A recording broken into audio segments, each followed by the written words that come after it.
Shalom, selamat Hari Paskah. Hari ini kita merayakan Hari Kebangkitan Tuhan Yesus. Ya, Yesus sudah mati dan bangkit di hari ketiga bagi saudara dan saya. Mari kita duduk hari ini di hadapan Tuhan dan coba untuk mendengar apa yang menjadi pesan Tuhan hari ini. Kami bersama di gereja terus mendoakan saudara semua agar di tahun pembebasan ini, agar banyak keluarga dipulihkan, gereja Tuhan semakin kuat dan banyak orang tetap menaruh pengharapannya di dalam Tuhan. Sudah siapkah saudara untuk menerima firman Tuhan? Mari kita satu hati dalam doa. Terima kasih Tuhan untuk kesempatan hari ini kami masih bisa berkumpul secara online Tuhan. Hamba-Mu berdoa Tuhan, biar benih yang ditabur Tuhan tidak akan sama lagi Tuhan, mereka akan berubah Tuhan sehingga menjadi buah yang manis di dalam kehidupan mereka, di dalam nama Yesus, amin. Di perjamuan Yesus yang terakhir dengan murid-muridnya atau the last supper, kita tahu bahwa Yesus kemudian ditangkap, diadili atas kesalahan yang tidak dilakukan dan akhirnya dia disalibkan. Yesus mati dan kemudian bangkit di hari ketiga, di hari Minggu. Sebelum Yesus bangkit, di Matius 27 ayat 66 katakan, maka pergilah mereka dengan bantuan penjaga-penjaga itu, mereka memeterai kubur itu dan menjaganya. Jadi walaupun Yesus sudah mati, orang Farisi dan imam kepala itu menemui Pilatus karena mereka takut Yesus akan bangkit seperti yang dikatakannya. Mereka takut murid Yesus akan mencuri mayat Yesus dan mengatakan bahwa dia bangkit. Makanya kubur Yesus itu sampai disegel, dimateraikan dan dijaga oleh tentara Roma. Kenapa kubur itu harus dimateraikan? Materai itu untuk apa sih? Materai itu bukan seperti yang kita biasa kirim surat ya, zaman dahulu pakai materai atau materai 10.000. Materai di sini seperti cap atau tanda. Ini ada contohnya materai di Roma seperti ini. Kalau materai dari Pilatus berarti dia mewakili otoritas dari posisi Pilatus di pemerintahan. Dia itu seorang gubernur yang di dalam otoritas negara Roma yang waktu itu berkuasa atas bangsa Israel. Materai dari Pilatus ini menunjukkan bahwa kubur ini kepemilikan pemerintahan Roma dan berarti tidak boleh disentuh. Kita lihat di gambar itu seperti ada tali yang diikat di batu dan kemudian ada materai atau sealnya. Kemudian di bagian depan dan di belakang batu itu akan direkatkan supaya tidak bisa dibuka. Jadi materai Pilatus ini begitu penting yang berarti tidak boleh ada yang berani pegang makam itu. Kalau berani pegang berarti melanggar hukum Roma, dia bisa dihukum. Jadi materai atau seal di makam itu sudah diberi tanda atau mark tidak boleh diganggu gugat. Kalau saudara berbisnis dengan orang Jepang untuk tanda tangan dokumen legal itu, mereka menggunakan materai itu seperti seal, ada individu seperti cap daripada tanda tangan. Karena materai ini dianggap lebih autentik atau lebih asli dan tidak bisa dipalsukan oleh orang lain. Jadi untuk apa sih materai itu? Materai adalah alat atau cincin untuk mencap satu barang dengan jati diri dari pemiliknya. Atau ada mark of ownership, itu autentik atau asli dan dijamin keselamatannya. Tujuan dari materai Pilatus ini adalah untuk memastikan tidak ada murid Yesus yang mencoba untuk membuat rumor Yesus bangkit. Iblis bisa memakai orang, pemerintah untuk memastikan bahwa Yesus tidak akan bangkit. Makanya momen kebangkitan ini begitu penting sampai berusaha untuk digagalkan. Kita tahu mark of the beast atau tanda materai di binatang buas di kitab Wahyu yang membuat kita mulai takut dengan chip. Tapi tahukah saudara kalau ada materai atau tanda untuk anak Tuhan? Hari ini kita bahas dahulu mengenai materai Allah. Di 2 Timotius 2 ayat 19 katakan, tetapi dasar yang diletakkan Allah itu teguh dan materainya ialah Tuhan mengenal siapa kepunyaannya. Dan setiap orang yang menyebut nama Tuhan hendaklah meninggalkan kejahatan. Melalui ayat ini kita tahu bahwa Tuhan tahu siapa kepunyaannya, siapa anak Tuhan. Karena ada materainya, ada segelnya. Jadi pada saat saudara percaya bahwa Yesus mati dan bangkit di hari ketiga dan menerima Tuhan sebagai juru selamat, maka otomatis ada materai Tuhan. Kenapa Yesus harus sampai mati di kayu salib dan bangkit? Karena Yesus ingin memberikan ada satu materai atau seal kepada anak-anak Tuhan, membedakan siapa anak Tuhan dan bukan anak Tuhan. Dosa sudah semakin banyak di bumi dan harus ada korban penebusan. Tadinya penebusan dosa itu dengan darah binatang, tapi manusia semakin berdosa dan sudah tidak bisa ditebus lagi dengan darah binatang. Jadi darah Yesus yang harus berkorban untuk menyatakan bahwa Yesus menang dari maut, dari kuasa kegelapan. Tidak ada agama lain di dunia ini yang Tuhannya itu mati dan bangkit. Jadi ini momen penting. Pada saat Yesus mati dan bangkit, berarti kematian itu tidak berkuasa atas Yesus. Pada saat kubur Yesus terbuka walaupun sudah disegel seperti itu, berarti otoritas Tuhan melebihi otoritas pemerintah yang ada di bumi. Yesus bangkit dan kuburnya kosong, menunjukkan bahwa Tuhan Yesus memegang kuasa atas di bumi dan di sorga. Apakah kita perlu ada materai dari Tuhan yang tidak kelihatan bentuknya itu?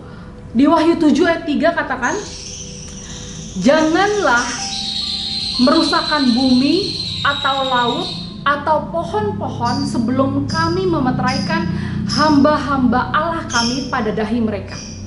Dari ayat ini kita tahu bahwa bukan hanya tanda atau mark of the beast untuk memeteraikan anak si jahat di dahi, tapi juga ada mark of God atau tanda materai anak Tuhan. Kenapa kita harus mempunyai materai Allah ini? Karena di ayat ini menunjukkan bahwa di dahi hamba Allah akan ada materai untuk menandai anak Tuhan, untuk dibedakan dengan yang bukan anak Tuhan. Materai Tuhan itu berarti menunjukkan kepemilikan Tuhan.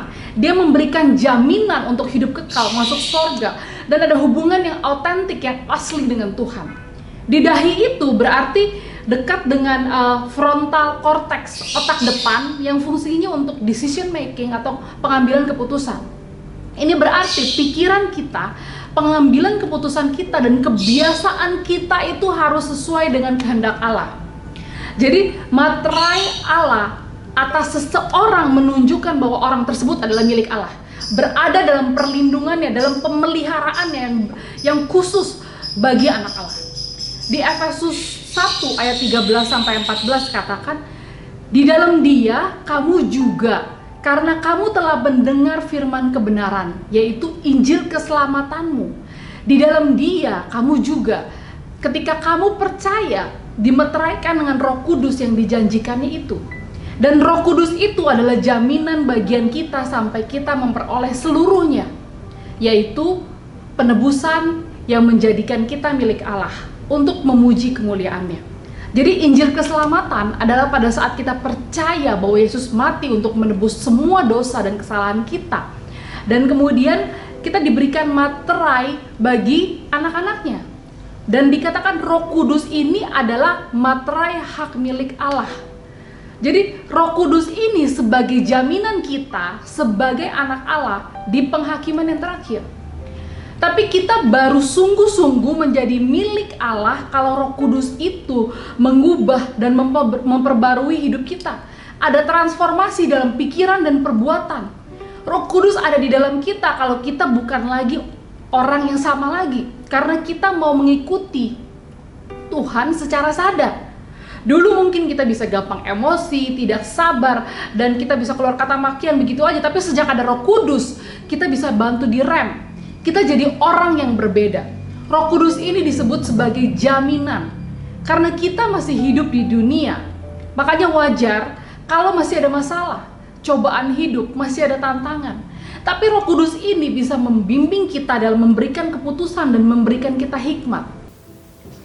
Kalau dulu ya, hidup kita mungkin berbeda dengan yang sekarang kalau setelah kita menerima karya penebusan. Nah, dulu mungkin kita hidup penuh dosa, masih dalam dosa ya. Kita hidup penuh dengan dosa, diikuti kedagingan. Kita hanya memuaskan kedagingan kita. Kalau misalnya dulu cara hidup yang lama, manusia lama kita tidak akan mendapatkan janji Tuhan. Kita tidak akan mendapatkan janji Tuhan kalau kita tidak bergaul dengan Tuhan kan, dan kita tidak akan ada harapan, tidak ada hope ya, tidak ada harapan in heaven, tidak ada harapan masuk dalam sorga.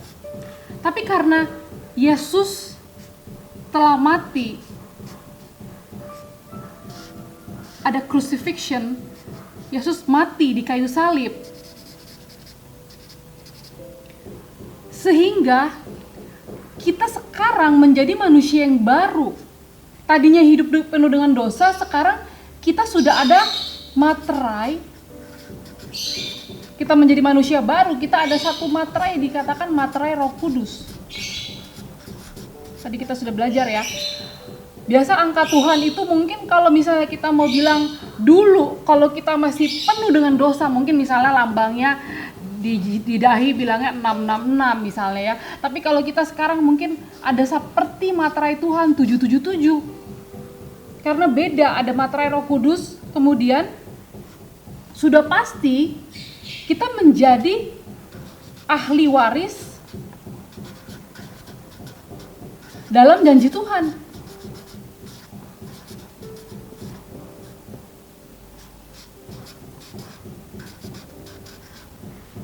Karena kepemilikan kita menjadi kepemilikan Tuhan. Tadinya masih kepemilikan si jahat nih. Tapi sekarang karena Yesus mati untuk kita, kita menjadi ahli waris dalam janji Tuhan. Dan yang terakhir, pastinya ada hope, ada pengharapan bagi kita in heaven, ada pengharapan di sorga. Karena kita tahu hidup ini hanya sementara. Misalnya, rentang hidup seseorang, kebanyakan misalnya sampai 70 tahun di dunia ya. Kita pikir inilah hidup kita, tapi kita lupa pada saat kita mati, kita meninggal. Pada saat kita meninggal, kita pikir hidup kita selesai di sini, tapi sebenarnya hidup selamanya ini yang menanti kita, kekekalan. Kekekalan ini yang menentukan apakah di sorga atau di neraka.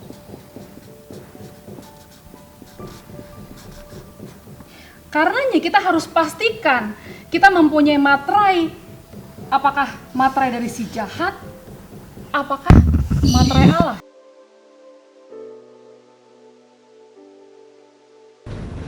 Kemudian pertanyaannya, apakah materai dari Allah itu bisa tidak berlaku lagi? Di Efesus 4 ayat 30 katakan, dan janganlah kamu mendukakan Roh Kudus Allah yang telah memeteraikan kamu menjelang hari penyelamatan.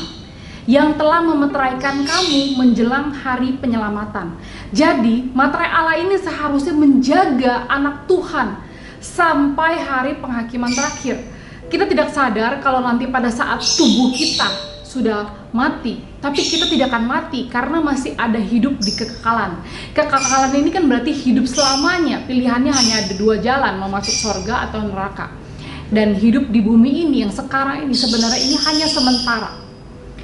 Dan tindakan dan keputusan kita, perbuatan kita menentukan hidup kita yang nanti di kekekalan. Dikatakan jangan mendukakan Roh Kudus. Jadi materai dari anak Allah ini dikatakan di ayat ini adalah Roh Kudus. Roh Kudus harus tetap hidup di dalam hidup kita, membimbing kita. Mendukakan Roh Kudus berarti kita sudah tidak mau dengar lagi kalau Roh Kudus coba untuk berbicara di hati kita. Mendukakan Roh Kudus berarti pada waktu Roh Kudus membimbing kita, mencoba membimbing kita ke jalan yang benar, kita nggak mau ikut. Dan yang paling parah adalah pada saat kita mendukakan Roh Kudus dan membuat kita menolak Roh Kudus, dan akhirnya api roh kita padam. Dan Roh Kudus ini adalah jaminan, dikatakan buat jaminan buat kita sampai ke hari penyelamatan, yaitu hari penyelamatan, hari ke sorga. Kalau api roh kita padam, apakah materai Allah itu masih melekat pada diri kita? Pada saat saudara percaya bahwa Yesus adalah Sang Juru Selamat yang mati dan bangkit di hari ketiga, maka saudara sudah dimeteraikan, saudara sudah ditandai, saudara ini kepunyaannya Tuhan, saudara ikut mendapatkan warisan untuk masuk dalam kerajaan sorga. Dan mendapatkan semua janji-janji Tuhan, semua dosa sudah diampuni. Mari, karena materai Allah yang sudah ada pada kita yaitu Roh Kudus, jangan padamkan roh, tetap aktif menjadi partner Tuhan di bumi sampai hari penyelamatan. Kalau saudara belum pernah menerima Tuhan sebagai juru selamat saudara, ikuti doa saya setelah ini. Tuhan, ampuni kami atas dosa kesalahan kami Tuhan. Kami percaya Tuhan sudah mati untuk menebus segala dosa kami. Kami percaya Tuhan mati dan bangkit di hari ketiga Tuhan. Kami mau terima Engkau sebagai Tuhan dan Juru Selamat satu-satunya dalam hidup kami. Dalam nama Yesus, amin.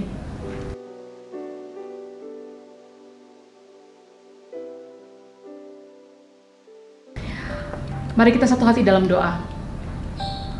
Terima kasih Tuhan, Kau mati bagi kami Tuhan. Terima kasih Tuhan, Kau bangkit dan Kau menunjukkan bahwa Kau berkuasa atas bumi dan sorga Tuhan. Kami berdoa Tuhan, anak-anak-Mu Tuhan, agar mereka masih mempunyai suatu tanda, mempunyai suatu mark of God, yaitu Roh Kudus dalam kehidupan mereka Tuhan. Agar mereka terus menjaga agar api Roh Kudus tidak akan pernah padam sampai hari Tuhan datang kembali untuk kedua kalinya. Terima kasih Tuhan, dalam nama Yesus, amin. Selamat Hari Paskah, Tuhan Yesus memberkati.